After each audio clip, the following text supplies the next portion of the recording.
Hello and good afternoon, everybody. Welcome to our special panel today titled Reinstating Sovereign Statehood, Challenges and Opportunities Facing South Yemen in its Independence Struggle. My name is Mohsen, and I'm a research fellow at South24 Center for Studies and News. And this event is also brought to you by South24 Center. And before I go into the details, I would like just to share a kind reminder regarding the availability of interpretation service for this event. So for those who would like to listen to the event in another language like Arabic, just go ahead and you will see an interpretation icon, which is a globe icon. You click on that and then you can just choose the language. It says original audio, English or Arabic. So if the speaker is in English and you want to speak in Arabic, just choose Arabic or vice versa. Okay, just تذكير سريع للحضور للأشخاص الحابين اللي يسمعون التسجيل أو الندوة باللغة العربية، عليهم الذهاب إلى أيقونة interpretation أو الترجمة، ومن ثم اختيار اللغة العربية للسماع هذه الندوة باللغة العربية. I think now we are ready to go. Just another also housekeeping material is this webinar is going to be or is actually being broadcast live and it's going to be shared later on in both English and Arabic. Today, I would also like to welcome our distinguished panelists who are going to be sharing with us their expertise in different areas of the topics, whether it's the political aspect, the economic, the social, or they're going also to be sharing their vision on the issue. Just a little bit of background on the issue so that we are all on the same page. South Yemen pursuit of independence has been defined by a complex legacy of unfulfilled political ambitions, internal conflicts, periods of political fragmentation. Initially part of the British-controlled Aden colony and later the Federation of Saudi Arabia, South Yemen achieved its independence in 1967, which later was renamed People's Democratic Republic of Yemen, the PDRY. In 1990, it united with Yemen Arab Republic, also known as North Yemen, to create the Republic of Yemen, but tensions between the two entities quickly surfaced, driven by conflicting visions and political power competition. In the midst of 1994 civil war, Southern leaders attempted to restore the pre-1990 order, but their efforts were crushed militarily by Saleh forces. Despite this setback, demands for Southern independence persisted, especially with the emergence of Iraq in 2007. 10 years later, the Southern Transition Council, the STC, inherited the Iraq as a broad umbrella of different Southern groups and factions shared by the same goal. Today, the STC is a key player with significant political and military power and aims to re-establish Southern Yemen independence and sovereignty. However, their efforts have been met with mixed reactions, both within Yemen and from regional international actors, including Saudi Arabia and the UAE. South Yemen now faces several obstacles in its quest for independence. It must navigate military challenges, economic instability, external pressures from neighboring powers, all while the broader civil war and the Houthi military threat continues.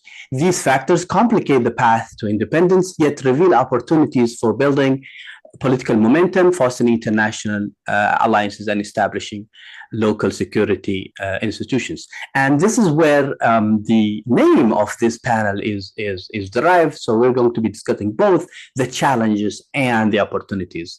A lot of people like to focus on the negatives, but we're going to be focusing on both sides. Our dear distinguished panelists didn't only agree to come and answer our questions, but they've also, thankfully, and we really appreciate their effort and time, they have also prepared short presentations for us. So we have a total of 5 presentations. That's the first part of this panel. So I would like to invite our first presentation by Dr. Neil Partrick. Before the presentation he starts, I just want to give a little bit of bio and information about the panelists, and I'm going to be doing it for each of them before they start their speeches. So, Dr. Neil Partrick is going to talk about the complications on South Yemen statehood. He first became interested in the Middle East when traveling to the region in 1986. He worked for Palestinian political factions and for the Jordanian government heading the Middle East program, also at the Whitehall think tank RUSI. He also analyzed Saudi Arabia and Iraq for the Economists Group, the EIU, and has been a lecturer in the UAE in American University in Sharjah. Since 2009, Dr. Neil has been a freelance consultant. He also publishes free to view papers and analysis in his blog, neilpartrick.com. And he's the lead contributor and editor of Saudi Arabia Foreign Policy, Conflict and Cooperation, published by IB Tauris in 2016. And currently he's working on a book on state functionality in the MENA region. Dr. Neil, the floor is yours. Thank you very much indeed. I'd like to start by saying that the idea of a South Yemeni state is one of at least 3 state narratives that apply or affect southern Yemen. The STC is the leading, but far from the absolute or only player in the southern secessionist version of that state. Obviously, there are other state aspirants affecting what happens in the south, one in the form of the so-called legitimacy government, and the other, obviously, in the form of the largely Houthi-ruled north. There are also a number of what I call sub-state actors within the south, with apparently national aspirations in Hadramaut and in Mahra, especially. The SDC has a number of critics, it has to be said, even as a leader of southern secessionism. There are those in the south who regard it as largely a foreign imposition, in particular, a policy choice stroke option of the United Arab Emirates. There's also a problem for the SDC in terms of different identities within the south, Iqlimi identities, regional or local ones, that arguably weaken the coherence of the southern project. There is also the allegation, which I heard a number of times visiting the south late last year, that the leadership of the SDC is in many ways a reflection of a long-standing intra-southern confrontation going back to 1986. Currently, therefore, goes the argument, being Valley orientated in opposition, in a sense, to those who wreaked revenge on the outcome of that 1986 confrontation and the interests perceptibly of Abiyan and Shabwa associated with Abd Rabbo Mansour al-Hadi. This obviously is not the entirety of the SDC leadership that could be so caricatured, but it's a perception of an orientation, another local orientation that undermines perceptions of southern coherence. Also within the SDC, there are divisions about how to realize a sovereign state of the south, or how to re-establish it after what happened in 1990. There are those who see an inherent contradiction, and it's hard to deny this, between being both the aspirant president of a newly formed independent state of the south and the vice president of the legitimacy government of one Yemen. And there are voices, including amongst SD members in this country, that basically suggest that contradiction needs to be resolved by pulling out of what's formally described as the peace process and pursuing independence independently of that. The problem for the SDC is that legitimacy is still associated with an international process reflected in UN Security Council resolutions, even if none of them overtly identify Rashid Alemi and the PLC as embodying that legitimacy. In this context, the SDC perhaps has little choice than to go with this contradictory process and prepare its own capacities in the south. And it shows a number of examples of doing this.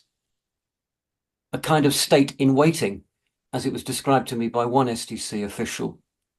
this includes what I would call a parallel state alongside that of the legitimacy government in the form of the STC's patronage from Goldmal, its headquarters in Aden, its running of the Muhafaza of Aden, its positions in the legitimacy government ministries sitting in Aden, and its claim of having some armed authority. This, though, I think is also a challenge for the STC. Whilst it's able to argue that the Nokba and Hizam al-Amin, the forces, so-called elite forces, and the security belt forces are Southern aligned, and if you see photographs of them, they very clearly wear the Southern badge on their uniform. This is not the same thing, in my argument at least, as being STC. I found individual expressions of identification, including amongst a very senior person within Hizam al-Amin in Aden, with the Southern state leadership. But essentially, these are bodies created. Hizam al-Amin was created before the STC by the UAE, trained by the UAE, and continuing to be funded by the UAE, like a number of STC political leaders as well. The STC also claimed Al-Malika, the Giants Brigade, as part of its military capacity. And its head of Al-Malika is a vice president of the STC and sits also within the legitimacy government, like Idris Zubaydi. But Al-Malika is not just southern. It has a presence, as I understand it, in Hodeidah and Taiz. It has a history that's not just southern. And it has a number of critical voices against it, including within the STC. It's true that Ahmed Lamlas, the governor of Aden, has influence over the operation of Hizam al-Amin. And there's a claim by Hizam al-Amin itself in Aden to coordinate with its equivalents, at least within the southwest. But this is not the same as the STC being able to say it has this clear military capacity. It's not, in my view, comparable to what we associate with national liberation movements in other parts of the world, where there is a clear, if sometimes disputatious, military capacity, as well as a clear political leadership committed primarily to that national goal. When there is a dependence and the degree of coordination by a foreign actor, then I think this to some extent undermines the coherence and indeed even the saleability of the national project in local and international circles. Part of this is also reflected in the fact that there will be claims of capacity which don't really marry up. There was an appeal, for example, in response to the Houthis' interruption of shipping in the Red Sea from October last year, for the international community to support the South's armed capacity, including its naval capacity. But the South, in the form of the STC, as I've been trying to argue, doesn't have its own armed capacity, and it certainly doesn't have a navy. UN resolutions refer to the Coast Guard, but that's the Coast Guard attached to the legitimacy government. The STC claims under President Idris Zubaydi to have a Southern Military Coordination Council. But absent direct control of the claimed armed capacity, this essentially is a fiction. There are also other versions of identity that I mentioned in the South, which are promoted, for example, by Saudi Arabia. It's long associated with Hadrami claims, and it's formed in recent years a Hadramaut National Council. There is also talk of a Shabwa National Council. It isn't clear what that national objective actually is, either from a Saudi point of view, or indeed sometimes, for example, from a Hadrami point of view, as to whether they actually want Sada Adawla, state sovereignty for Hadramaut. But I did find a number of voices, particularly in Wadi Hadramaut, very resistant to the idea of being part of a separate southern state, and therefore encouraged in their national objectives as presented in response to that possibility. The STC is seen in many ways, and I would argue this, as a political option of the UAE, not even a clear one on its part, despite founding it. In other words, as if it's playing with the option of a separate southern state, partly in competition with Saudi Arabia. It seems to want a variety of strategic assets, including port assets, around southern Yemen and indeed going through to the Horn of Africa, and there is some evidence for this. Part of this also relates to the difficulties for the asserted counter-terrorism role that I mentioned that the STC is projecting. In order to be what it would like to be in terms of appealing to the international community to be a partner in combating the interruption of maritime security in the Red Sea, it arguably would actually need territory beyond what it claims for a southern state, without having ties and access to Perim, which the UAE itself holds at the moment. It cannot really even aspire to be a clear player in Red Sea security, although it could be to some extent in that of the Gulf of Aden and the Arabian Sea. The Saudis, Thank you, Dr. Neil, very much for your presentation. We're going to be tackling more of these on the Q&A answer. Now we have to go to our second presentation by Mr. Amr Al-Bidh. Amr Al-Bidh is going to be talking more about the political process and dealing with the Yemeni government. A little bit about Amr Al-Bidh. He serves as the special representative for foreign affairs to the president of the STC, where he maintains a prominent position advising His Excellency Adros Al-Zubayti. As the son of His Excellency Ali Sam Al-Bidh, the last president of South Yemen, Amr actively contributes to the Southern movement, advancing the Southern cause, where he helps facilitate international communication and outreach to global partners. Following the civil war in 1994, Amr was forced into exile due to his political connection to the South. And despite this prolonged absence, he was able to return to Aden after 3 decades. Amr, the floor is yours. Thank you, Ala. Thanks, South24 for hosting us today. I'll try to brief. I'll try to give as short as I can to go back to try to sequence the narrative of our national liberation movement from the beginning, how it started till now. But Ala, feel free to interrupt me whenever if I exceeded the time. So I'll try to as short as I can to brief about it. So we can take it from there and discuss in details and in depth afterwards. I would put the crisis in the area in Yemen and the south into two things, mainly two problems. One problem is the coup that the Houthis did in 2015 or 2014 and the war that's related to it afterwards. The other aspect is the problem of the unity that was led to a war in 1994 and the ramification of it till now. So you have two main problems in Yemen. Regarding the second problem, which is the problem of the unity and the problem of the South, as most of the people know, started after the war in 1994. That created the national liberation movement and resistance against the occupation of South Yemen.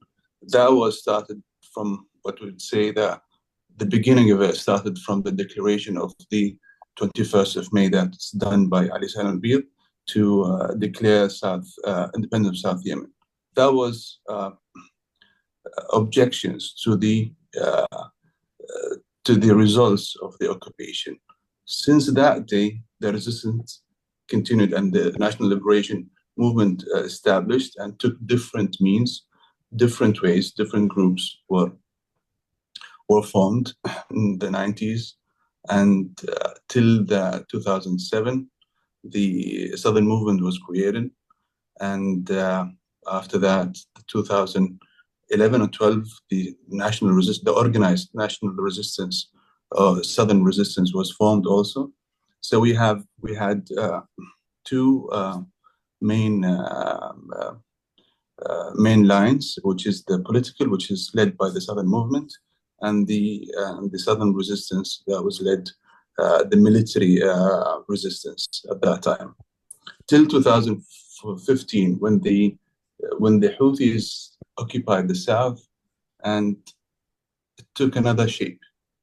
Like all the Southern people participated from the Southern movement, from the Southern resistance, participated in liberating the South.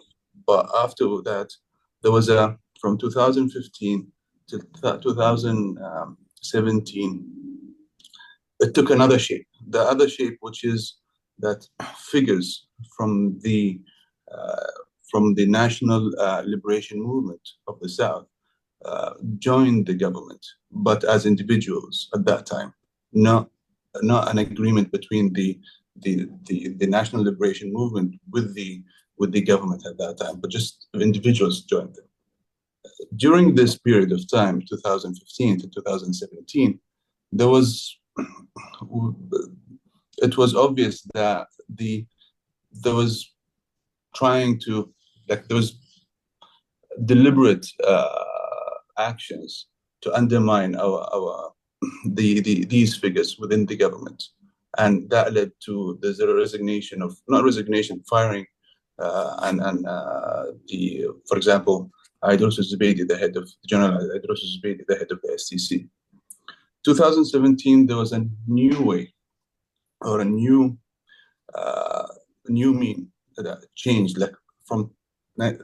That's why I said from 1994 it changes. The National Liberation Movement changed its forms from one way to another till 2017. 2017, the SCC was formed. What is the SCC? The SCC was the merging of the two lines, the military and the political, the Southern movement and the Southern resistance. That took the shape of the Southern Transitional, in the shape of the Southern Transitional Council in 2017. In the idea or the main objectives for the SCC in 2017, mainly there were two. Because we are in a period of war, the main thing is during this period of war is how the SCC could provide services and security to the people in the South. And the second thing is to represent the people of the South, represent the problem of the unity, or the problem of the South within the peace process. So that's our main two objectives when we formed the STC in 2017. Afterwards, from 2017 till 2019, the SCC militarily presence is compromised. It's not full. Yes, we are. The SCC is from border to border, from the Bab al-Mandab to Al-Mahra presence, but the military presence is maybe till Shabwa. So that's why we signed an agreement at that time, a power shared agreement, a compromise agreement with the government, which is known at that time as Riyadh Agreement, 2019. The idea is how to represent this cause within the peace process, and at the same time how to provide services and security through this way. Then afterwards, from 2019 till 2022, there is a new milestone was achieved. Is by the transformation of the power from Hadi to the PLC. And the PLC, the president of the SCC joined the PLC, and other Southern figures within the PLC. And also at this time, there's a new thing that was agreed within the political parties, the Yemeni political parties and the SCC, that the Southern problem, or the problem of unity, needs to be addressed within the peace process and set a new framework for it. And that was the milestone that was achieved in 2022. After that, and I will go back. Why? What does that mean? Setting a new framework, because let's go back to 2012, 2014. There was a national dialogue in Yemen, in Sana'a. They were trying to address the problem of the South, but the framework that they were setting at that time to address this problem and to solve it is not the right framework that we agree on, and we didn't participate in it at the same time. So that's why we thought it's important, before addressing the problem, we need to set a new framework for it in order to within the peace process that can lead to solving this problem within the peace process. That's the main idea of that milestone. So that's the I try to brief the sequence of from 94 till 2022.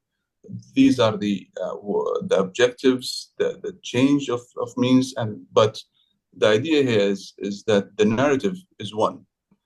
From 94 till now, it's a coherent and linked narrative from 94 till now. But the idea is how to solve the problem of the unity and through peaceful means.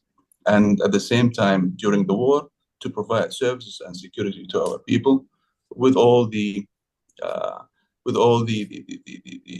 obstacles for sure that we are facing. Probably we'll go into depth with it.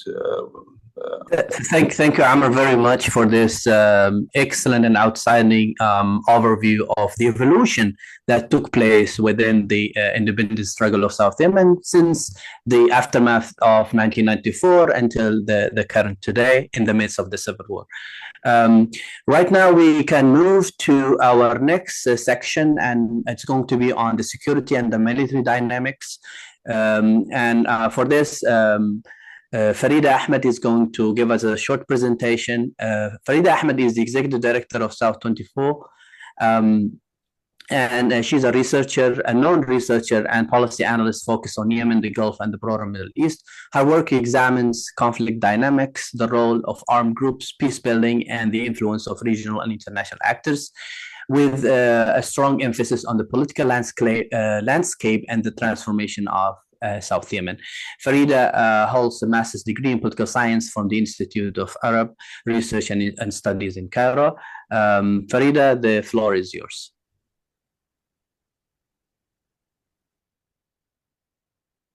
مساء الخير. شكرا علاء.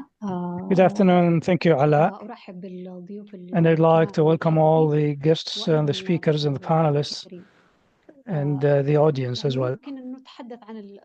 Well, as long as we are talking about the security and military threats, I can present very quickly the key military and security threats, especially as this topic is extremely thorny, and we are talking about threats that are still standing today. But we can say in general that the military and security threats are diverse. There are threats against the southern forces, and there are also other threats against the northern forces. Maybe probably there are some similarities, and the common threat is the Houthi one, as they stand against the Houthis with the Arab coalition. And this is the first threat that is facing the forces of the internationally recognized government. But the difference is that the Southerners are subject to repeated attacks by terrorist groups in the south, and this is not the case with other forces. And this raises a question mark: why the Southern forces are the only party that are facing this threat? We have seen, for example, the attacks of Al-Qaeda in Abyei, the most recent attack against the STC forces, and some people died and there were casualties. This is in addition to the previous attacks by these terrorist organizations. And this is an evidence that there is a well-crafted plan, maybe to target the southern forces, to destabilize the south, and maybe it is about the continued dominance and control over the resource areas, the oil and gas resource areas in Hadramaut, Shabwa, as well as Abiyan. So this is one of the threats. Another threat that is facing the Southerners today, in my opinion, is the first military region or division in Hadramaut in Sayoun. This is a hotbed for the northern influence in the south, especially as most of the soldiers and the foot soldiers of this military region are descending from the north. Yes, the top leader of the region was changed from a northerner to a southerner, but this action was to absorb the anger from the southerners because people protested against that, against these forces. But these forces are still posing a challenge in the south. Not because that these foot soldiers are not coming from the south, and not because they are opposing the southern states. It's about the control over this region, who is controlling it. So, for example, if we say that if there are any frictions or skirmishes between these forces and the southern forces, and the government does not interfere, we are not certain that these forces will be subject to the orders of the government, because we don't know who is controlling these forces. Is it the government or the Islah or the Nation Shield forces led by Rashad al-Alimi? And therefore, the first military region will remain a very significant military challenge in the south. Another point that is also related, the northern military parties, they themselves, they represent a challenge or the threat to the south. We have seen some confrontations in the past between the southern and northern forces. The latest was in 2018 and in August 2019, when the Yemeni government or the Islah Party had their own affiliated forces in the south. And as Amr said, these confrontations were ended by through a political agreement in Riyadh. So this threat can re-emerge, and there are other challenges represented by northern parties that we align ourselves with today. For example, we have the Tariq Saleh forces in the west coast, and we have the Nation Shield forces led by Rashad al-Alimi symbolically. So all these are potential threats, and they need to be taken into consideration, especially if it is about insisting on the unity or if they are connected to the whims of the financiers at the end. There are also some external threats. There is a potential threat against Socotra Island, especially with the evolution of the conflict in the Red Sea. There is Iranian and Houthi influence in the area, and they have very prospering relations with the Shabab group in Somalia. And we have seen an increasing trend of attacks on ships in the Red Sea. And this is not quite novel. There are reports saying that this relationship between the Houthis and the Shabab goes back to 2019. So these relations are about the transfer and the exchange of weapons. And this explains also the relationship between the Houthis and the Al-Qaeda group and their recent attacks in the south against the southern forces. This is in addition to other potential threats against Socotra Island, especially from Turkey, for example, because they have a military base in Somalia, and they tried, actually, there was a plan in 2021 to control Socotra through local forces affiliated with the Islah Party and the Muslim Brotherhood, with support from some regional actors, including Turkey. And therefore, it is very plausible that Socotra will be prone to external challenges in the future.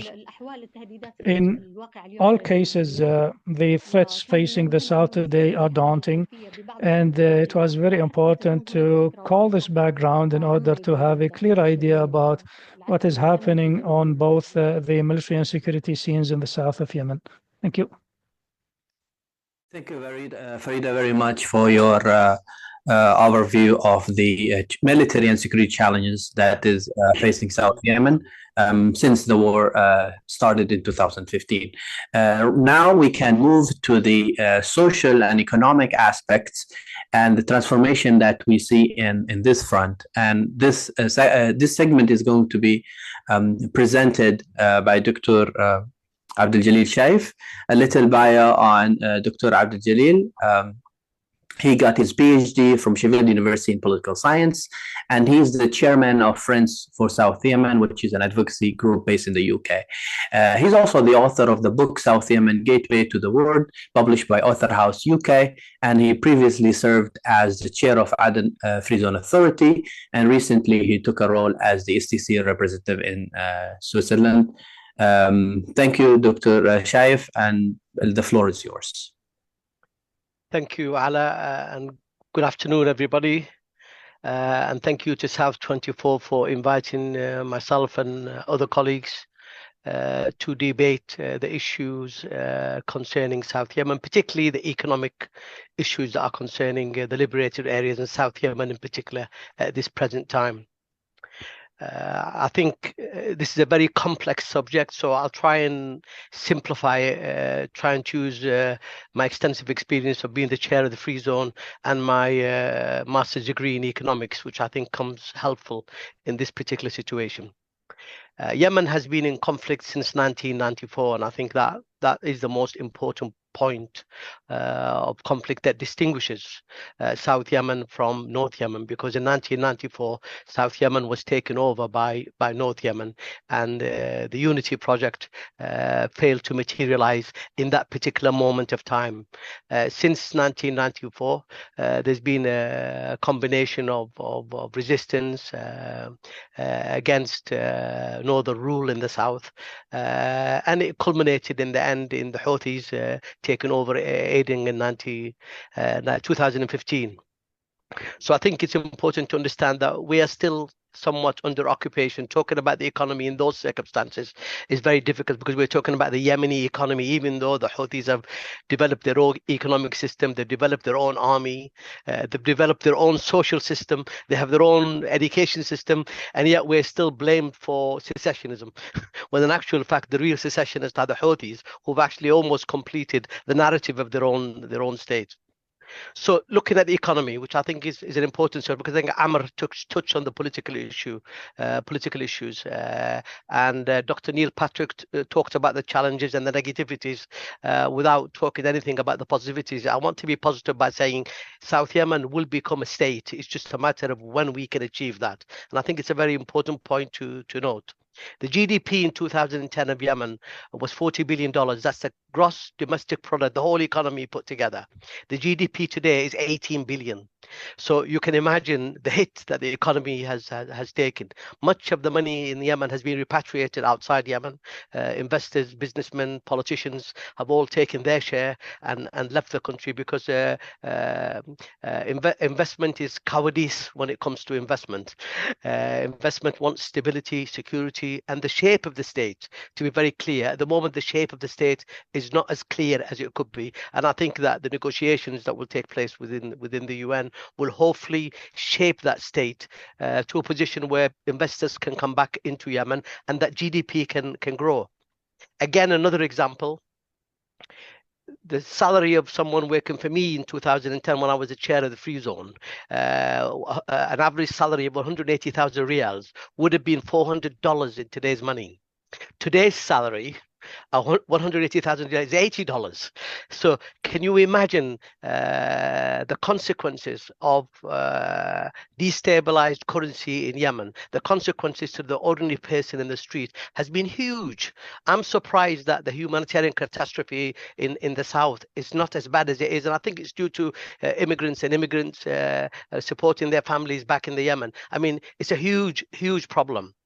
The devaluation implies a significant loss in purchasing power of the individual family in those liberated areas. If they only have $80 a month, how on earth can they be able to live when they're buying flour for 40,000, rice for 20,000? I mean, it's almost impossible to imagine an ordinary family being able to live on a salary given by the Yemeni government. So that's the economic impact. That's the impact of decisions. Who's to blame for that? Who has made the catastrophic mistake of getting the liberated areas to be in this position? I will blame current governments or subsequent governments in Yemen. The management of the economy has been absolutely chaotic. They have taken decisions within the economy, particularly the central bank and the government, that has little focus on the ordinary citizen in the liberated areas and more focus on how much money they can make themselves. I mean, look at the salaries. We're losing $92 million every 3 months in foreign currency that is given to salaried workers within the government, at government level and at diplomatic level. That's a lot of money. I mean, we could have saved that money. We could have made sure that that money is used to strengthen the reserve currency. You don't have cover in the reserve currency to be able to make sure that you stabilize your there, because the money is misspent, the money is mismanaged, the corruption is huge in the Yemen, and I think it's very important to understand that. And the only way you can change that is you change the government. And you bring in a prime minister that has economic background, that understands the economy, that understands what GDP means, that understands how the central bank functions. Because the central bank should have some independence. But in this case, it hasn't got much independence at all. In fact, the leadership of the central bank is questionable as well, in my view. So I think economic mismanagement in the liberated areas has been the cause of economic instability, and the Presidential Council needs to do something about that very, very, very urgently. If they don't, we could be heading towards a human disaster in the south and the liberated areas that we've never seen before, and that could change the whole dynamics of the political situation. So it's also important to understand that during Abdurrahman Mansour Hadi's reign, those first 3 years, there was so much money printed outside the country that the local currency flooded the market without the cover of the dollar being in the central bank. I mean, that was neglectful. In fact, some people might say that was criminal to some extent, and I think it's very important to highlight that point. Now I want to talk about not the consequences, because the consequences of the economy are huge. I want to talk about the potential of a South Yemeni state in dealing with the economic problems. I think if we do have a South Yemeni state, we could localize the economic control. We could harness our natural resources. We have enough gas deposits and enough oil deposits, both in Hadramaut and Chapwa, that could play an important part in developing the economy. The population is only 5 million in the south. We can still have cooperation with the north in terms of the economic labor. We can still develop an economic relationship here. But I think in terms of the south, it has the potential to use its strategic resources both in Hadramaut and in Chapwa, reform the tax system, ensure that the central bank is managed by cadres or qualified individuals that are able to lead the central bank. And we have the potential to build a South Yemen that is rich. And I think the STC has a huge amount of work to do on the economic side to prepare the young generation of cadres that need to take on the financial system to be able to build the system for the future. So I'll stop there, and if there's any questions, I will take them on later on. Thank you very much, Dr. Abdul Shaif. Now we move to the last presentation we have by Karen Dabrowski. It's on moving forward pathways to security international recognition. A little bit about Karen. She is a London-based journalist and author with a focus on Middle East and Islamic affairs. She has held multiple roles, such as the Director of Communications for Friends of South Yemen, Development Officer for the Sudanese National Council, a journalist for the Evening Post daily newspaper, and editor of New Horizons magazines, as well as a London correspondent for the Jana news agencies. She's the author of multiple books, including Muhammad Makkiyah, A Modern Architect Renewing Islam Tradition, Iraq, the Ancient Sites and Iraqi Kurdistan, Into the Abyss, Rights Violation in Bahrain, in Iraq, then now an Iraq branded travel guide. Thank you, Karen, for joining, and the floor is yours right now. Thank you. Well, I was talking quite recently to a BBC reporter who frequently visits Yemen, and she said, every time I come back from Yemen, I say to myself, things really couldn't get any worse. And the next time I go, sure enough, they get worse. Now, there has been one very positive development. On the 26th of September, Idris al-Zubaydi, Yemen's vice president and head of the Southern Transitional Council, was at the UN General Assembly, and he held talks with the USA and Britain. And I'll leave Abdul, Galil, and Amir to tell you about that, because obviously they'll have all the information. So, after a decade of conflict, more than 18 million people, half the population, need humanitarian aid to survive, and 17 million people are food insecure, according to the UN. The cholera outbreak, which has escalated since March 2023, has seen over 163,000 suspected cases nationwide. And now there is also polio, 270 cases so far. Torrential rain in August caused flooding that devastated homes, disrupted agriculture, led to loss of livestock and farmland, and displaced 400,000 people, mainly in parts of Marib, Hodeida, Taiz, and Al-Dali. Warplanes of the US-British coalition are launching airstrikes on Yemen in retaliation for the Houthi attacks on ships in the Red Sea. Aid workers have been kidnapped. Aid organizations are ceasing their operations. The Houthi attacks on the Red Sea have frozen efforts to reach a peace deal, and there is little prospect of peace talks resuming in the near future. The STC still lacks full endorsement from any permanent member of the United Nations Security Council. Gaining broader recognition, international recognition, is crucial to the group's quest to essentially achieve southern independence. But the UNSC is still dreaming about a united Yemen, and this unrealistic expectation is about as useful as a chocolate sun god when it comes to the southern cause. Now we have Russia. They did once support the People's Democratic Republic of Yemen, and Russia could play its card as a sponsor of a southern republic. But Putin is heavily bogged down in Ukraine, making Yemen a low priority. And Russia is now providing the Houthis with satellite data to attack ships in the Red Sea. 2 years into its formation, Yemen's Presidential Leadership Council still has not effectively addressed crucial problems facing the country: a dire economic situation, the enduring Houthi threat, the escalating military tensions in the Red Sea. In particular, the PLC's obvious inability to prevent the Houthis from attacking maritime traffic in the Red Sea signifies its profound ineffectiveness, raising concerns about whether it can fulfill its mandate of governing the Yemeni polity. But the fundamental reason for the PLC's dysfunction rests today in the divergent approaches and lack of harmony between its main backers, the Kingdom of Saudi Arabia, which supports the PLC, and the United Arab Emirates, which supports the STC.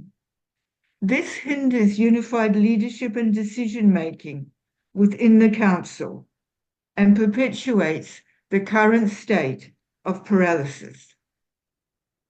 So could things get any worse? Yes, tragically, they could. Al-Mayadeen reported on 18 September that the United States secretly offered to recognize the Houthis' legitimate authority over the entire country if they ceased their attacks in support of the Palestinians in Gaza, and the Houthis refused.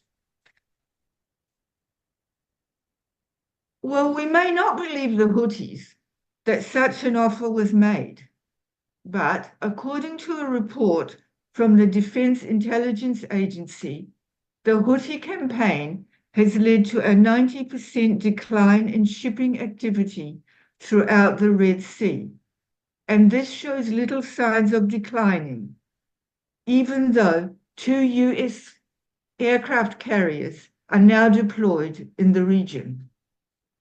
According to the IMF's Port Watch, daily trade through the Suez Canal has reduced from an average of 4.8 metric tons at the end of 2023 to just 1.3 million at the end of September 2024. The Houthis' blockade has reduced traffic in the Red Sea by 75% and bankrupted the Israeli port of Eilat. To secure its perceived economic interests, America in particular, and the West in general, could easily abandon the people of the South. They abandoned the Iraqi Kurds when they voted for independence in a referendum in 2017.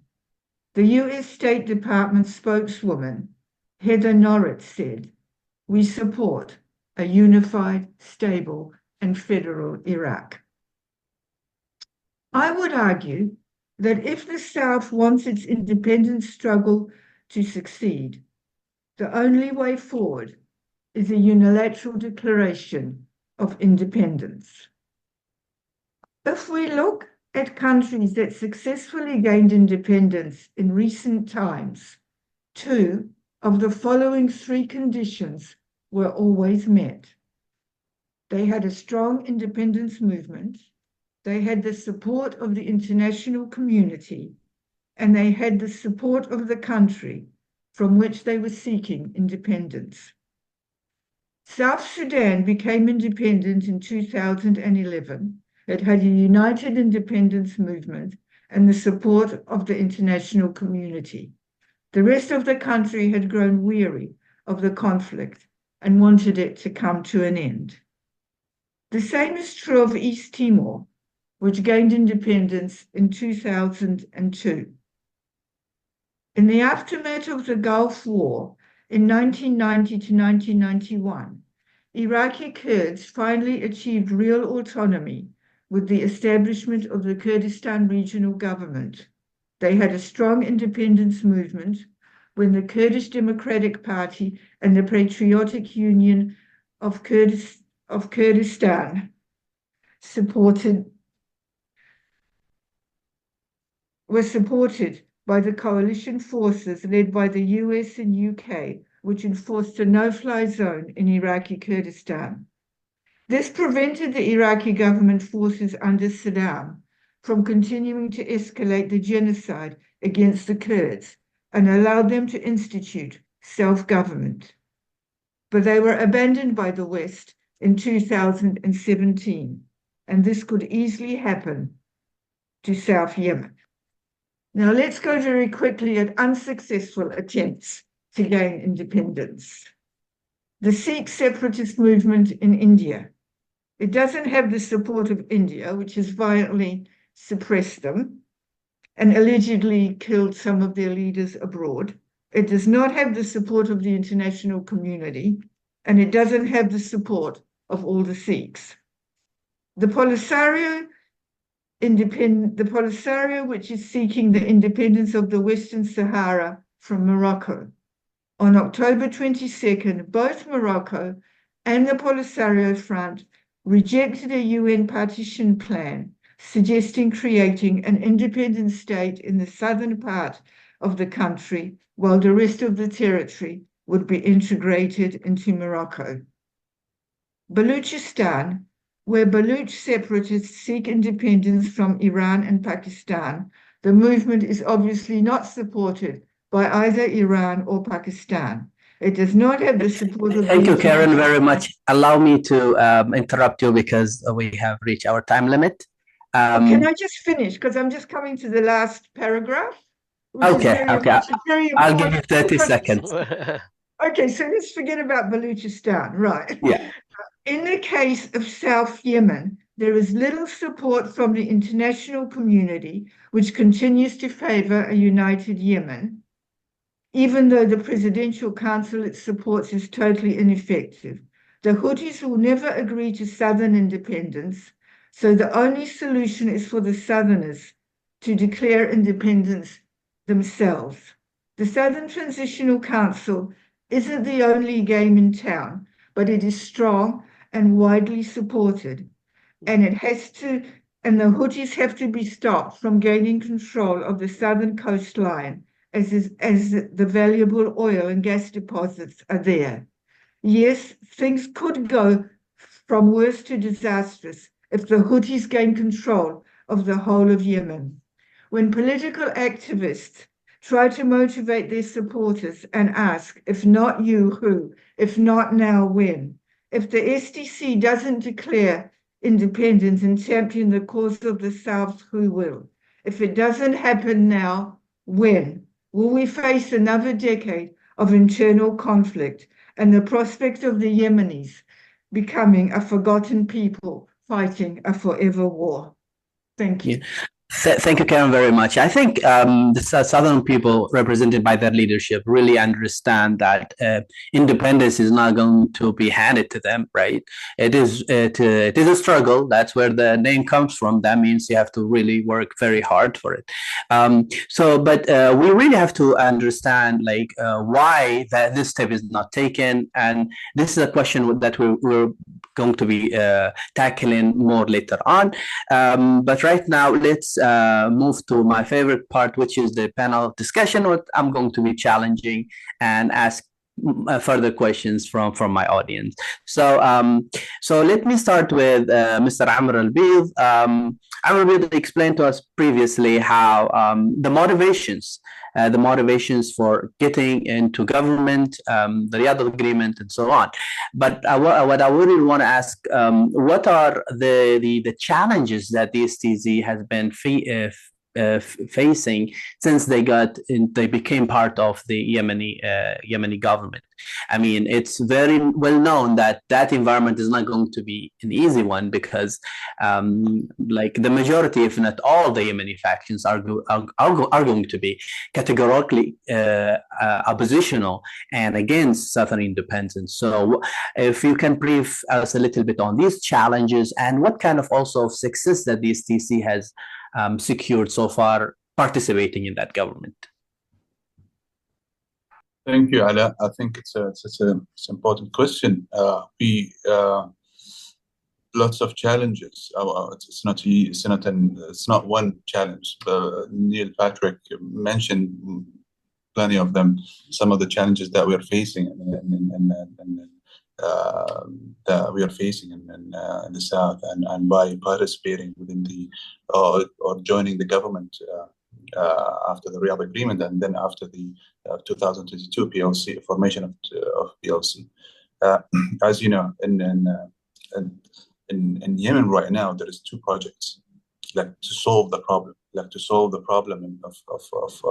the unity or the problem of the South. There is two projects. One is the federal state, Yemen, that was represented by the old political system, political parties. That's their solution, and the other project is the Southern National Project, which is the independence of South Yemen, that was led by the STC and other southern political groups that we signed in last year with the STC and probably 24 political groups in Aden. So we have two projects. We joined in a compromised power shared agreement 2019, and we joined the PLC.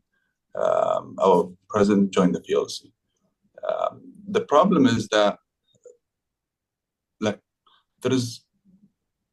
it's unprecedented that we have a government with mainly two different projects, two different aspirations, with different ideologies, lots of complications coming in together It's not an easy way to operate and provide services and manage the state. It's not an easy way without even without bylaws, without a well. It needs a very sophisticated approach to manage this. So that's one thing. The other thing is that the representation by itself is a problem. When the PLC was formed, we think as an STC that it's not representing the reality on the ground, because PLC is managing like 2/3 of the geography of the international recognized government of Yemen, most of it in the south, but it's mixed between 50-50 from the south and the north. And that created an imbalance, misrepresentation. For example, I would just give you an example, Ala. If we want to change the governor of Aden, for example, we would say we want to change, like the southern group wants to change something in the south. The decision, we don't have the decision because the other 50% of the PLC would say no. But how can they have the right to interfere in this area? And that's one of the challenges that we're having within the decision making of this government. The other thing that we're facing is we join the government. The government is there. The structure of the government is there. It's Ali Abdullah Saleh's system, and it's huge. It's big structure. It has, unfortunately, it has a culture of corruption. It has different cultures within that system. So when we join them, we just join fractions from our side within this government. So it's very challenging, let's say, to get in and try to change from within. But it raised, that's the challenge. But at the same time, it gave us an opportunity to understand what is in there. We were a non-state actor, but we became a semi-state actor. Like we are within, and we are also at the same time a national liberation movement. So we had this in-between hybrid situation that made us learn, but created like lots of problems at the same time.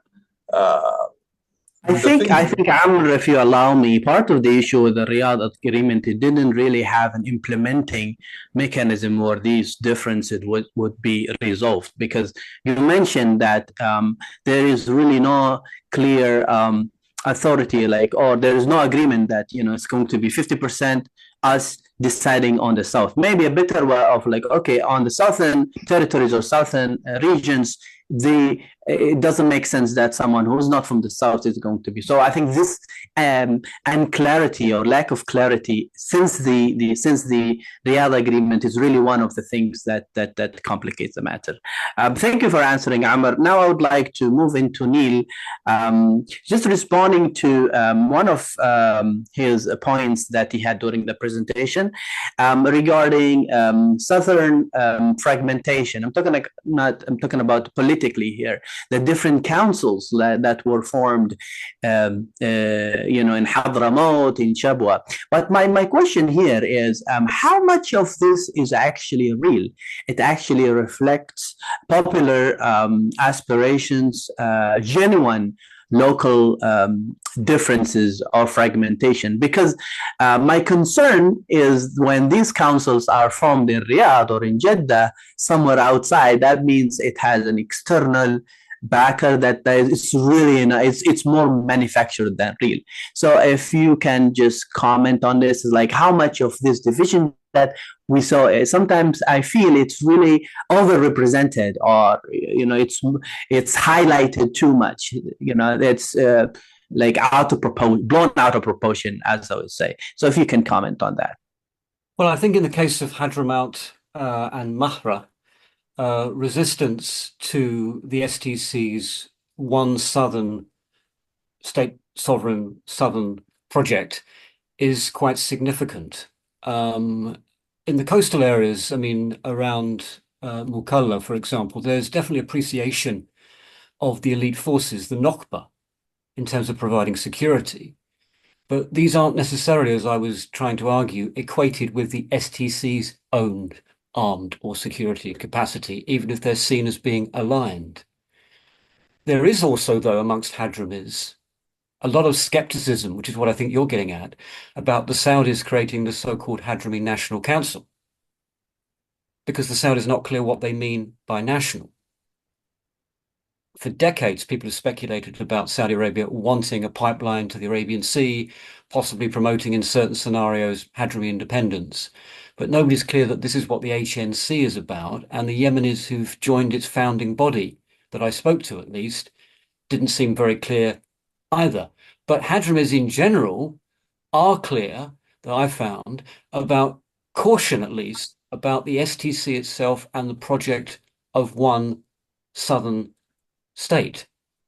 This depended where you were in Hadramaut, admittedly. And for example, in the Wadi area, when I was in Sayoun and Tarim and elsewhere, especially talking to Sada, some of whom would have seen themselves as the descendants of the former rulers in many ways, and a strong sense of that history, but still in the current context, being very wary of one southern independence movement leading to a state. Partly the historical experience of the PDRY was not positive from their perspective.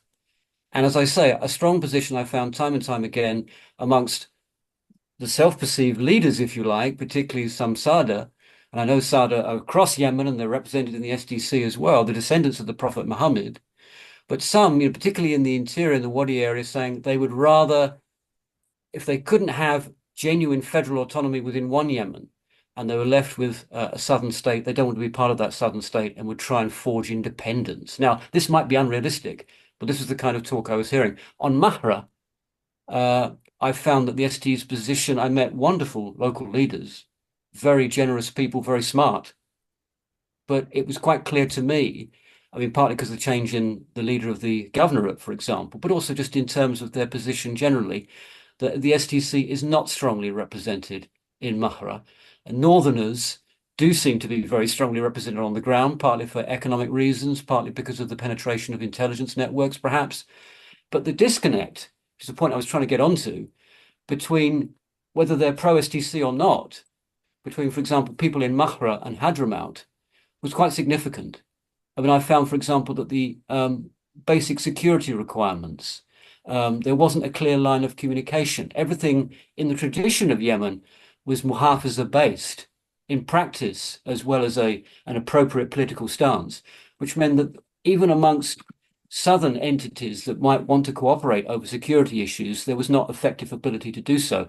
And another curious aspect I found as well amongst the Mahran leadership, and I found this with STC leaderships elsewhere in the south, was that their vision of the future was very much one in which that muhafaza, that governorate-based autonomy would continue, including over armed forces and security forces. Now, you might think that's federal autonomy in practice. Isn't that great?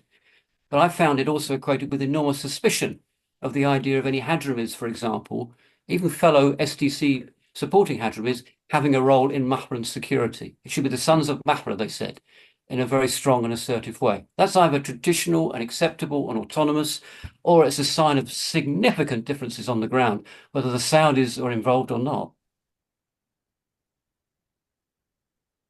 Yeah, thank you, Neil, for your response. I think the issue is sometimes we really have to kind of decipher the rhetoric that some people use. For example, it's something very funny for me. You have Al-Mahra TV, I'm not sure if you follow it, but Al-Mahra TV is really operated by people who hail from North Yemen. So when, especially that, the Yemeni traditional media has been dominated by North Yemeni, so they would tend to augment some things and de-highlight other things. But for this matter about representation or lack of representation of peripheral regions in the STC, I would like to ask Amr if he has a response to that. What is the status of Hadramaut and Mahra and these regions that are peripheral, that are not part of the they're not very close to Aden. We're talking about Lahij, talking about Abian, we're talking about Tala. These regions are a bit far. Do you have any comment on that? Thank you.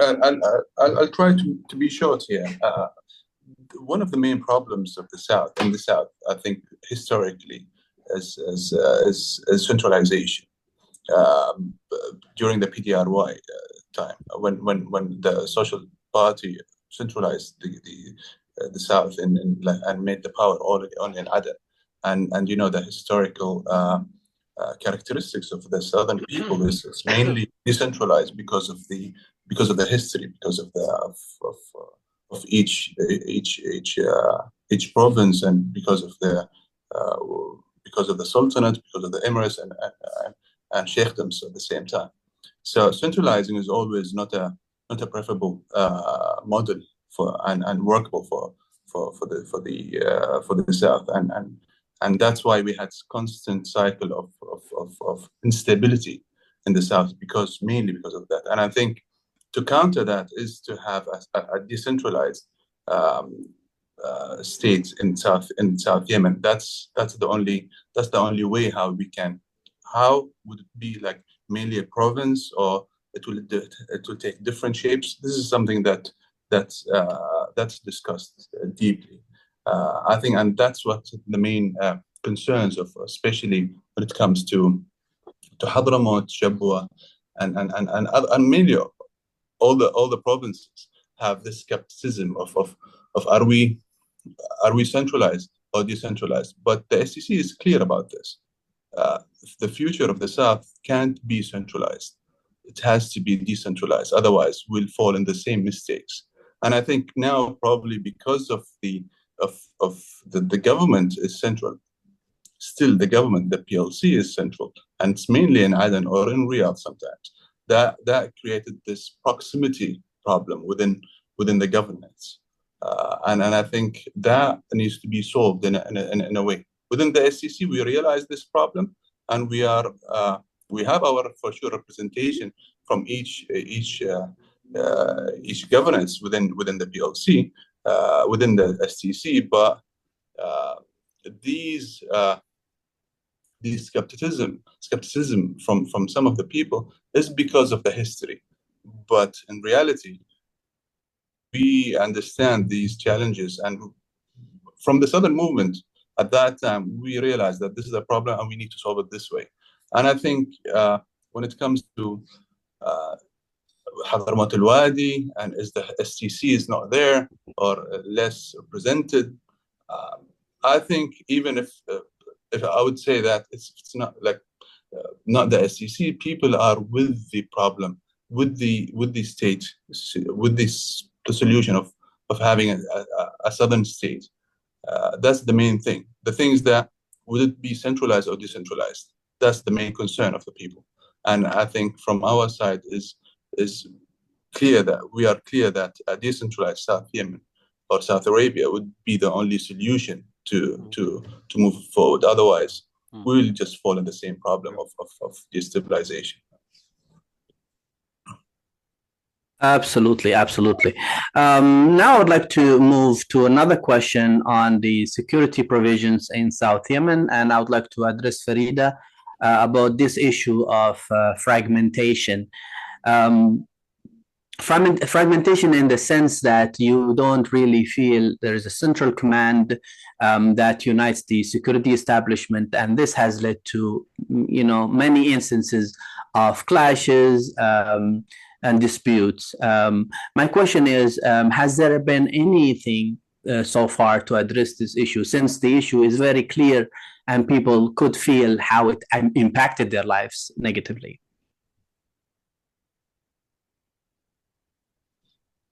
Thank you, Ala. I think the issue of the fragmentation, if we measure it like that, it does not apply to the South only.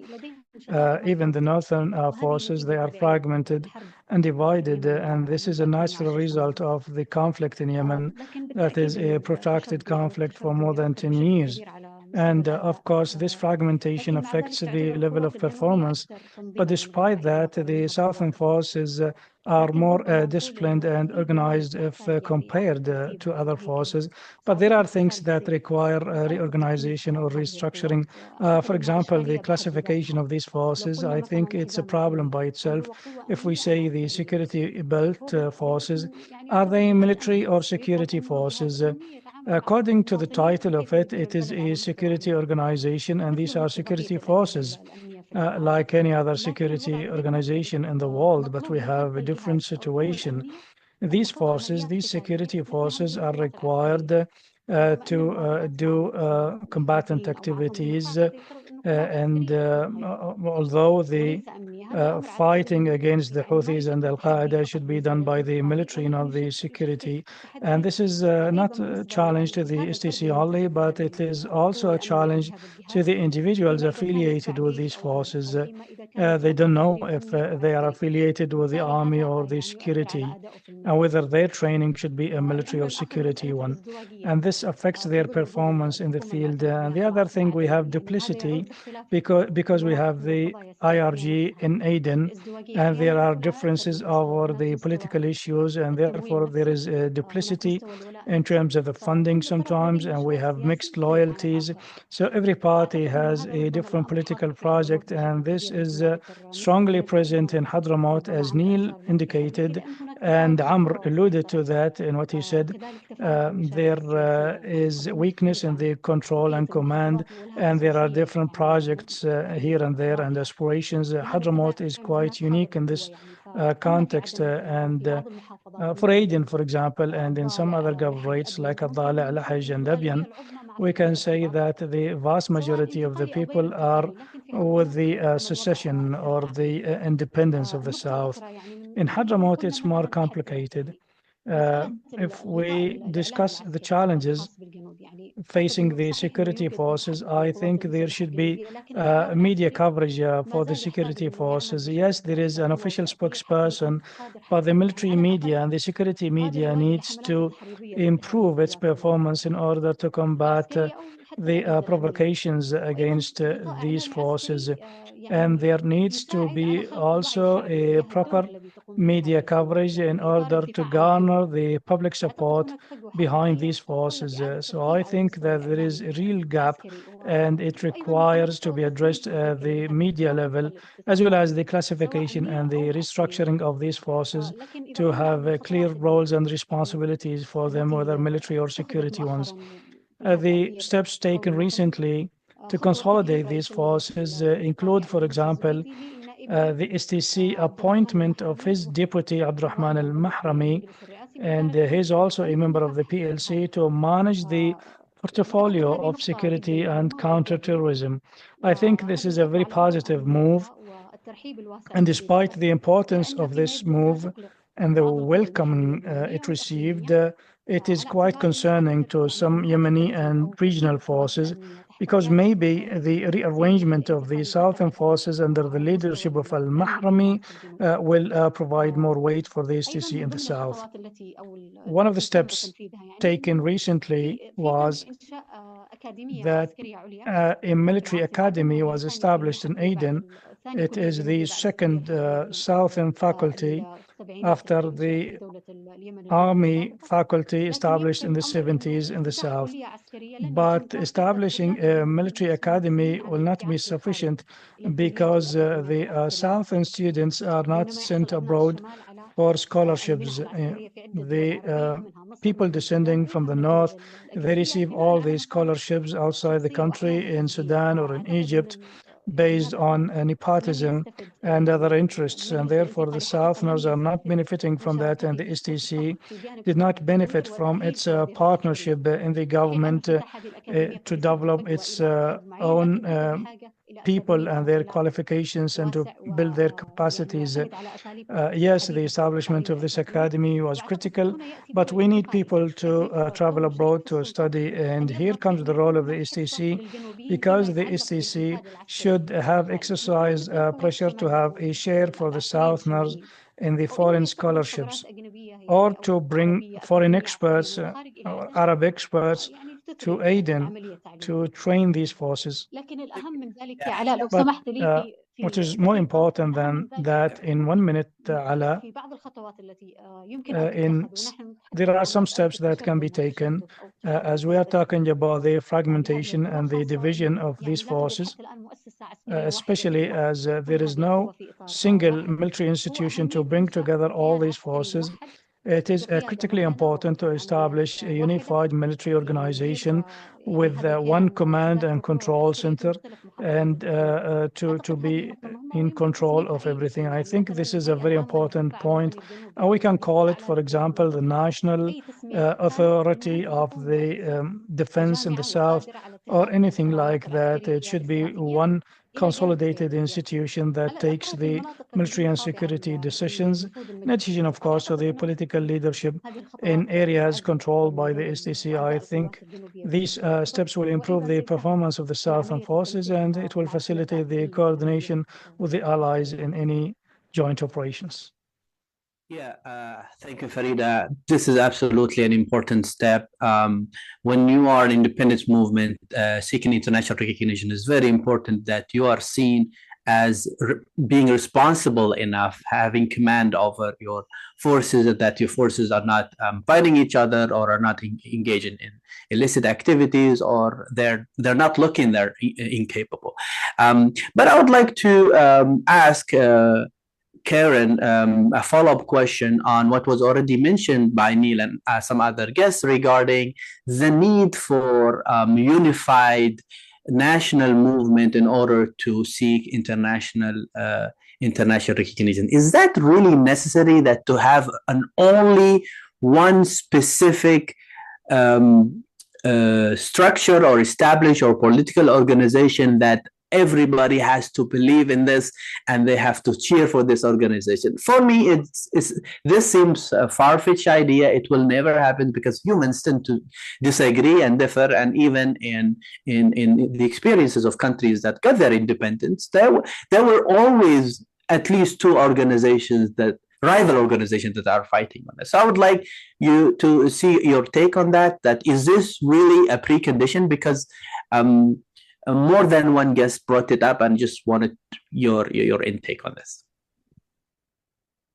Or maybe it doesn't have to be one movement that everybody supports, because in the case of Iraqi Kurdistan, you did have two different movements, the KDP and the PUK, but they were united on the question of autonomy and eventual independence. And there they were singing off the same hymn sheet. So it's very important that all the people in a region that wants independence actually support this, that they're not fighting each other on this question. Of course, they're going to have differences. This is inevitable in any place, in any democracy. But even in the south of Sudan, you did have two rival tribes. But on the question of independence, they were united until they got it. Once they got it, they started fighting each other. But it is important that the people rally behind one kind of cause. And this is especially important in the south because nothing's happening. You've got the PLC, and a lot of the time they sit in Riyadh because it's not safe for them to come to Aden from the case in the past. So if this is going to continue, basically the South's going nowhere, being part of the PLC. And maybe it takes a lot of courage just to go on your own and say, look, we're going to do this and we're going to move forward. Because basically, from what I see, Yemen's in a total quagmire. It's like in a swamp. It's not going anywhere. And somebody needs to do something radical. Just a follow-up question on this. I would like to address it to Dr. Abdul Shaif, which is how some people now claim that the South is not united over its independence project. But I believe that part of the issue is when the Southern movement, the Hirak, as a social movement, social political movement, transformed into a political actor, This transformation, although of course Mr. Amr Al-Bidh, he's mentioned some of the positives, but by definition, when you transform to a political actor, you gather around a lot of power competition and political interest, and these bring some divisions within the society. I would like you to evaluate this and assess this development and how it has impacted the independence movement, positively or negatively, if you will, Dr. Abdul Shaif. I'm moving away from the economics of the situation and getting into the political side. I'm happy to do that. Thank you for the question, Ala. In my view, it's intellectually stupid to think that the overwhelming majority of South Yemenis are not for independence. It's not. Everybody knows that the majority of South Yemenis are for independence. Everybody knows that. Intellectually, to say that they're not is the wrong side of the argument. I think personally that the reason that we've gone into cooperation and agreements, the Riyadh agreement particularly, and formed the PLC, is because we wanted to work with the international community, particularly the regional powers, rather than take an independent decision of calling for independence. We may be wrong, we may be right, and I think Karen's analysis was brilliant. It is the only solution. It's how you get there. I think that the leadership in the STC believe that working with the local partners, and I know that Neil talked about our relationship with the UAE. So what? We'll have a relationship with any country that wants to support our role for independence. Everybody's looking for relationships, and if we could get a good relationship with the Saudis, I think it's the right thing to do at the moment.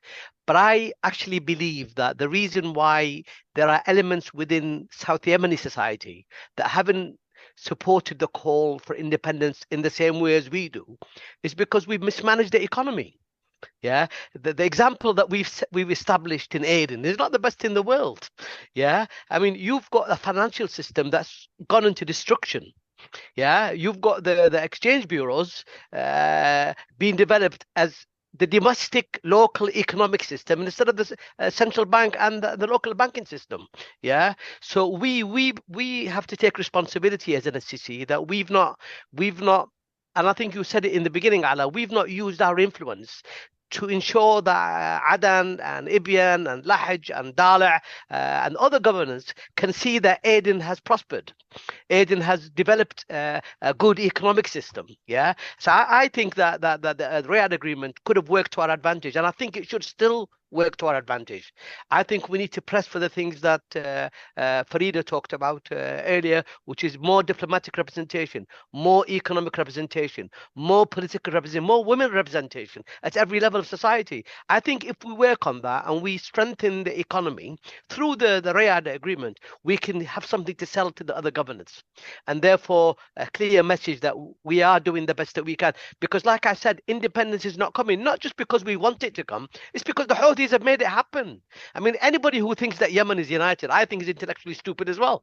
Yemen is not united. Yemen has two governments, two presidents, two financial systems, two armies. And I think anybody that doesn't see that and sees only the differences in the south, is not given an intellectual analysis that's worthy of considering, because there are negative things within the south. There are people in the south that may not want independence, but the majority of Southerners, the overwhelming majority of Southerners want independence. It's about how we achieve it, what we do. And I think the path that the leadership is following now is through the PLC, is through the Riyadh agreement. If that doesn't work, let's assume it doesn't work. Let's assume that we fail to achieve independence through these means. The alternative, what is the alternative? The alternative is to take, like Karen said, a radical policy of moving forward unilaterally. I wouldn't advise that at the moment. I don't think that we are militarily or economically in a position to be able to do that. Maybe at some stage in the process we can. And I think the stage of the process is now. Let's work hard within the system that we have to improve people's living standards, to improve the financial system, to ensure that a currency is stabilized, to ensure that there is some example of where we're working effectively that could then split it all over the country. Absolutely. This is a powerful message, and I believe you really analyze well what the issue is currently with the STC or the independence struggle. It's not a matter of like not enough people believe in it. They do. The issue is people are, what the British say, talk the talk but not walk the walk, right? Yeah, people really need to see good examples on the ground, and this is how you garner support, and this strategy is exactly also what Farida mentioned, is really reforming the institutions that you're building. A lot of stuff has been done since 2015 that were unimaginable, that the South would have its own forces, despite or with all the deficiencies it has, but that's still a positive development, correct? But the thing is, you need to make sure that this security provision is what people want and is going to actually fill real gaps in the governance structures. Neil, I see you having your hands up. Do you want to say something? Yes, I mean, I was just struck by what Farida was talking about in terms of the proposal that Muharrami, the head of the Amalika, the Giants Brigade, would coordinate the founding of some form of command and control of armed forces within the South. It seemed to me what she was talking about would therefore potentially address the problem she raised in terms of the threats from the North, from the 1st Mechanized Division, and the issue of the lack of defense of the South and the lack of control over their actions threatening the South, including the Saudi-backed forces that she mentioned. That, of course, makes wonderful sense. But given the constraints within the PLC that we've been hearing about, whilst it's possible, I didn't know this, that he might have been asked to draw up plans, it seems inconceivable that he would get the permission to actually operationalize them in the way that Amr was talking about lesser decisions splitting the PLC. North and South. So there you have the inherent problem within the very structure that the STC has decided to be a part of. And the Riyadh agreement potentially would constrain it even more. I mean, people still use the language of, Allah, yourself, you did, use the language of who would have thought that the STC could control its own forces. If you mean its armed forces, it's not allowed to in the Riyadh agreement. And as far as I can see, it's not able to because of the amount of authority that the United Arab Emirates has over those armed forces and the limits to where they can actually operate. I mean, in Shabwa, the Nokba have been replaced by, as far as I can see, a Saudi-backed force, the Dafa Shabwa, which seems to reflect those intense divisions between these two leading actors over the future of the South. So this, it seems to me, is very, very important. And, you've got, at least, as I mentioned, two state actors, Yemeni state actors. I mean, there might be a sympathy with much greater expression of southern autonomy, but there's a lot of dependence and patronage authority and, relatively speaking, capacity attached to the so-called legitimacy government as well. And that's not something that can be ignored. I mean, you could have differences of opinion, like Karen mentioned, in terms of the KRG in Iraq, but that doesn't seem to constitute a clear vision about southern independence. It seems to me to be a split notion of where we go, including dividing governorates as well, not just a number of people throughout the South.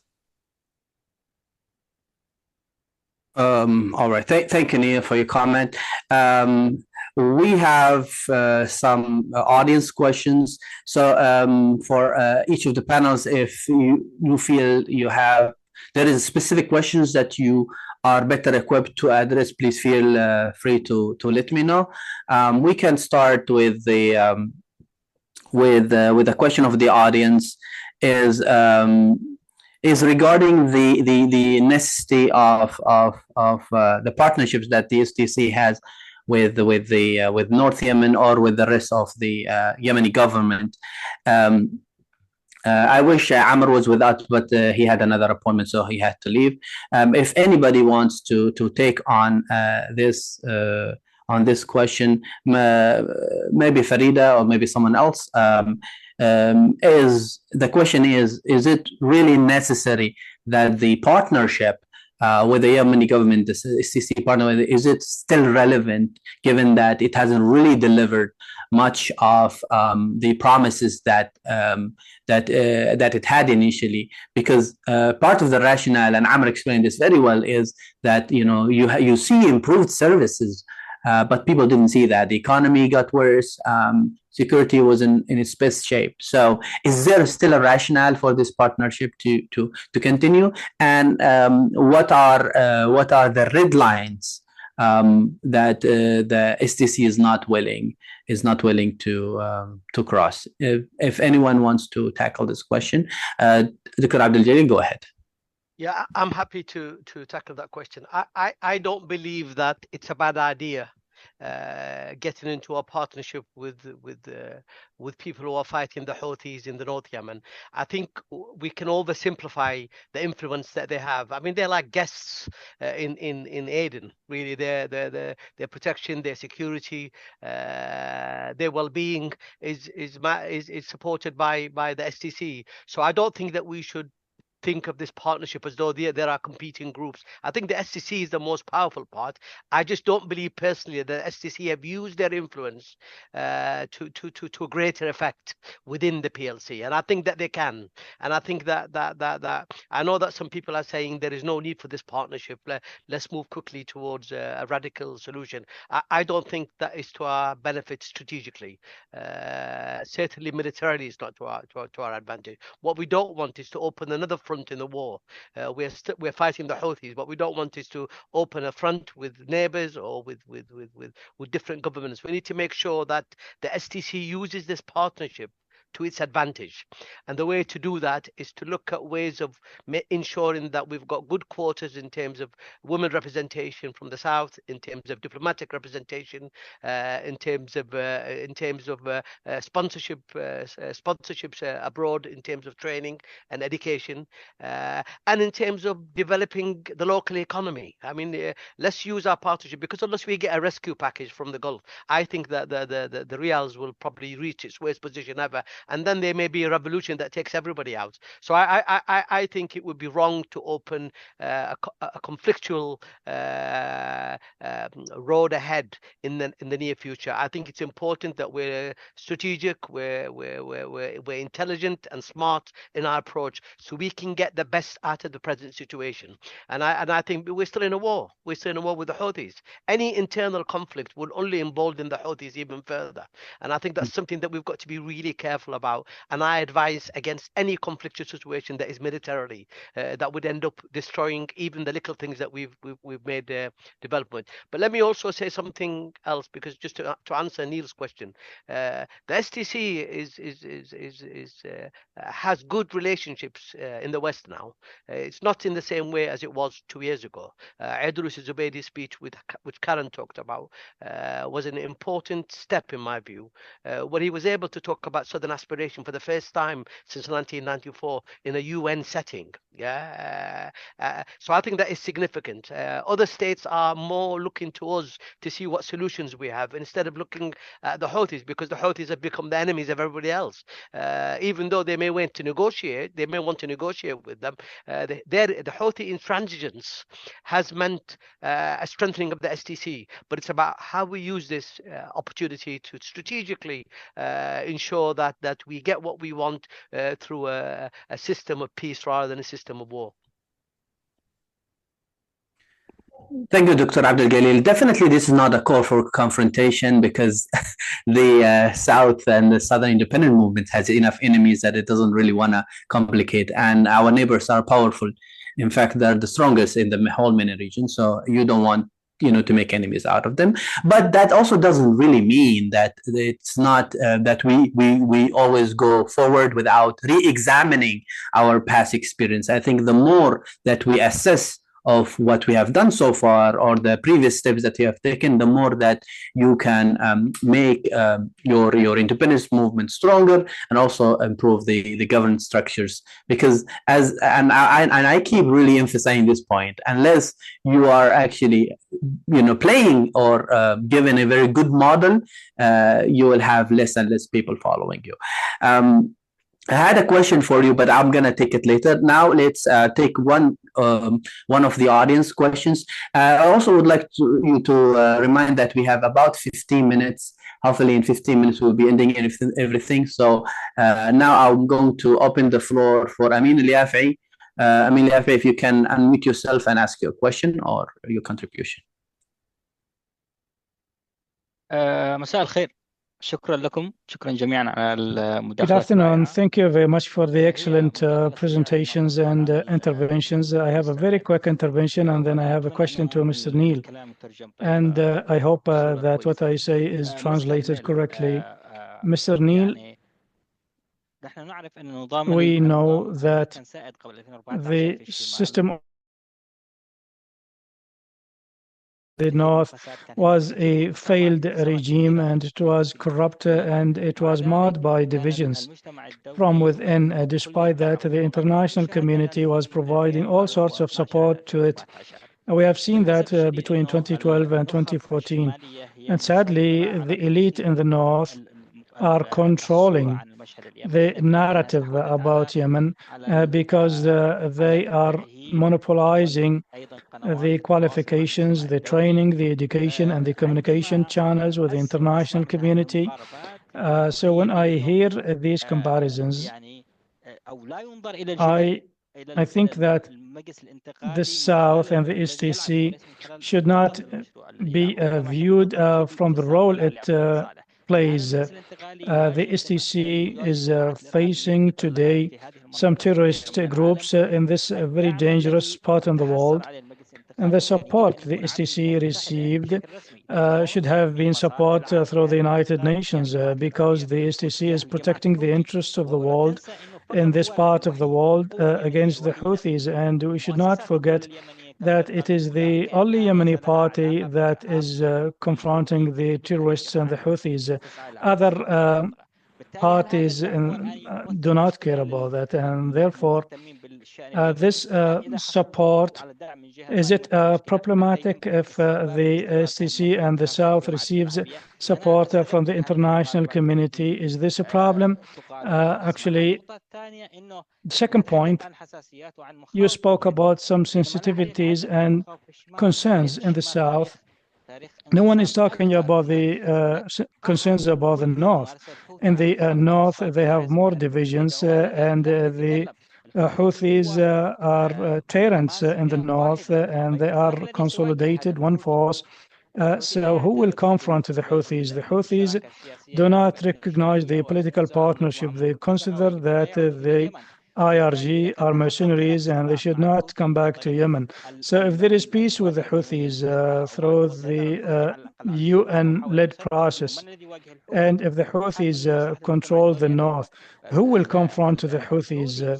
Is it the interest of the international community that the Houthis control the entire country? So there are also concerns about Hadramaut and Shabwa if the Houthis seize control. Very clear. Thank you very much. I'd like to check with Neil. Neil, did you get to hear the translation of those questions? Yes, I did. Yes. Yeah, please go ahead and address these two questions. And I think these are very important questions regarding like that the SEC or the Southern Forces playing really an important and crucial role in counterterrorism. So these Southern Forces are really doing the world a favor. They're the most robust or probably the only actor who's actually engaging in counterterrorism. And also, like, we keep talking about these fears about international, the fears of having a southern state, but the Houthi is already a de facto state. And we have, the whole world have actually seen how bad and rogue of a regime it is. So if you can address these two questions, thank you.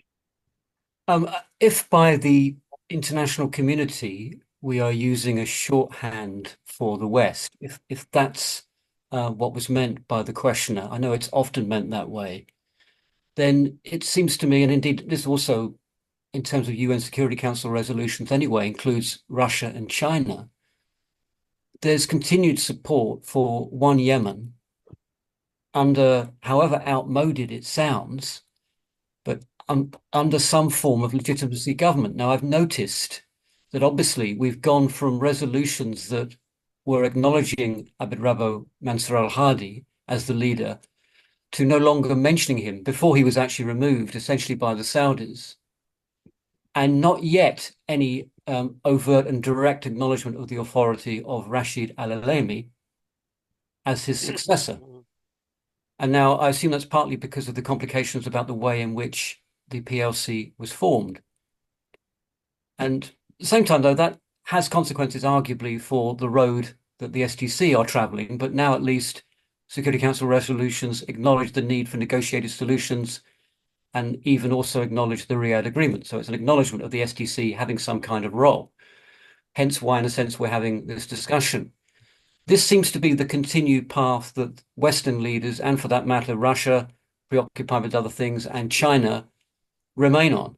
They're not obviously happy about the role of the Houthi in the north, obviously not happy about their role in interrupting Red Sea security, hence the Western airstrikes that we've been hearing about, but they don't really seem to have any other option.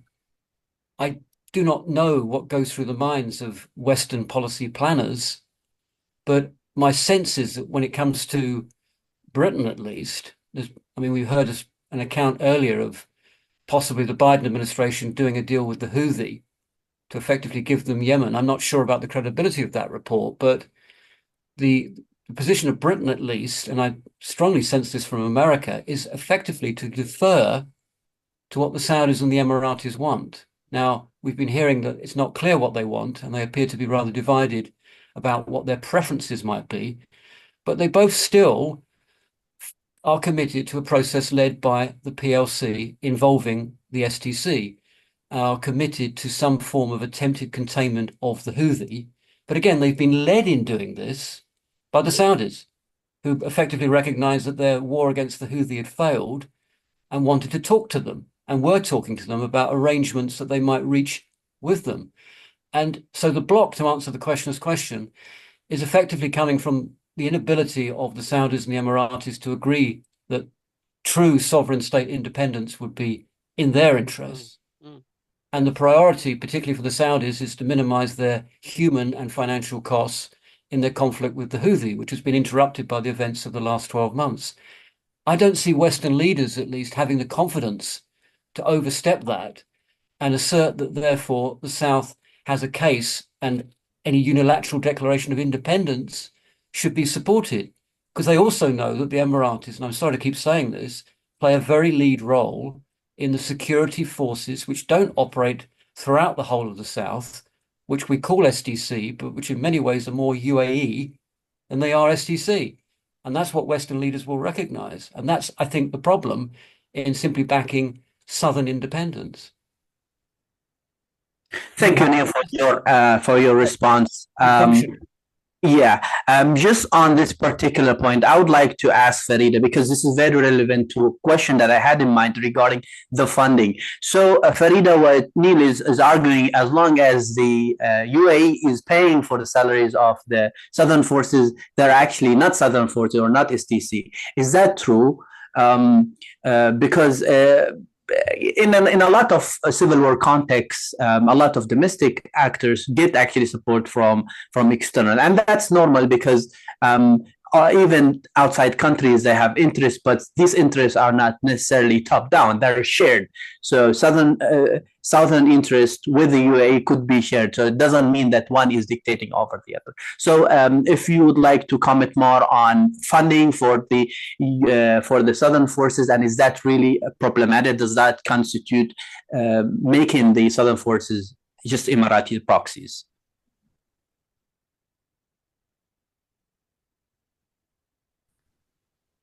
شكرا علاء فقط أريد أن أوضح. Thank you, Ala. I just wanted to clarify one point raised by Neil on the UAE support or the Saudi support to the Shabwa Defense Forces, something like that. Just to correct the information, the Shabwa Defense Forces and the Hadrami Elite and the Amalika, the giants, are supported by the UAE, not the Saudis. The security belts in Aid al-Lahaj and Dabian are supported by Saudi Arabia, in addition to the support brigades that are supported by Saudi Arabia. And this results in duplicity, and these are the funding challenges that need to be addressed because the funding is related to the priorities of the financer. be it Saudi Arabia or UAE. And this is relevant to the pressure on the funding countries themselves. For example, sometimes there could be some regional pressures related to the interests in the region. Maybe UAE or Saudi Arabia may be subject to pressure from the US or from Iran and its proxies in the region. In addition to that, Saudi Arabia and UAE, they have other interests with the internal parties in Yemen. So they do not have the interests of the South only, but they have other calculations, and therefore the issue should not be measured as such. And this issue does not allow the Southern forces to have full independence and autonomy because of the lack of funding, self-funding, and this is a weakness in my opinion. And if we want to restore the state, we need to have an army that can defend the political choices and to defend the South and to have a kind of autonomous decisions. But because the decision is not yours, it's in the hands of the regional proxies, you will remain under the pressure and you will be pushed into a settlement sometimes.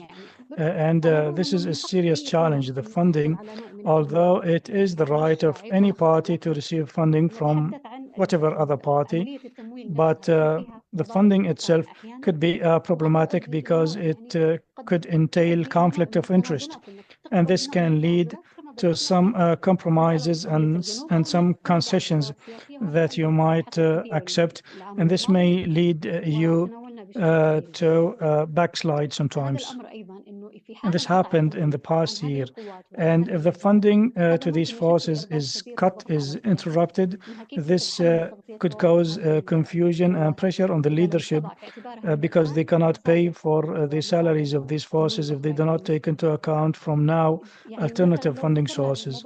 So, for example, if we discuss the conventional political parties in Yemen, the GPC and the Islah, they had their own sources. They had external investments and their own resources to pay for their forces and to pay for their branches and staff members. And these are political parties. So as STC, which is a very big party and it has a popular base in the South, and it claims to represent the cause of a people. So where are the self-funding sources of this party? So it is very important for the STC to have additional funding sources. For your insight.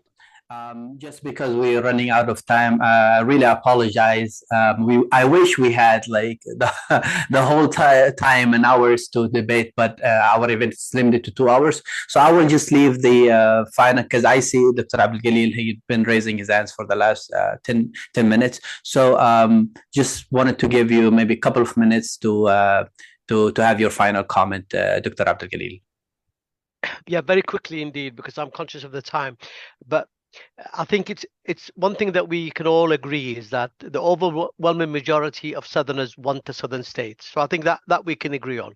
We also agree that the STC is the dominant representative of Southerners within the South. I think we can all agree. There is no other party that I can think of. The third thing we agree, we all agree is that we're in a very difficult economic position, and that at the moment, in my view, has to take priority in terms of what happens in the next few months. Unless we rescue the real, unless we rescue the currency, we could be in a much worse situation that we are in now. So I think it's important that the focus of our energy in terms of the leadership of the STC and in terms of the PLC should be in reviving the economy, making sure that people can afford to pay for their daily food every single day. If we can do that, I think the political discussion and the political issues can be resolved later on. Thank you, Dr. Abdul Galil, and thank you, everybody, for joining this important panel. Obviously, you could see we really need a lot of time to finish debating this topic. This is really one of the most important topics that we could actually be touching on right now. But unfortunately, time is limited and we have come to the end of our event today. Thank you very much. Please make sure to follow South24 social media accounts to get updated on the next events. We're going to be having a lot of events scheduled in the next period. And if you have any suggestions for more activities to come, you can reach us out through the emails and the social media. Again, thank you very much for our panelists, Amr Al-Bidh, who already left us, but also Karen, Farida, Neil, and Dr. Abdul Galil. This was really a lovely discussion. I really enjoy it, and I look forward to having more in the future. You all have a good rest of your day. Bye-bye. Thank you, Ala, for being a good chair as well. Thank you. Thank you.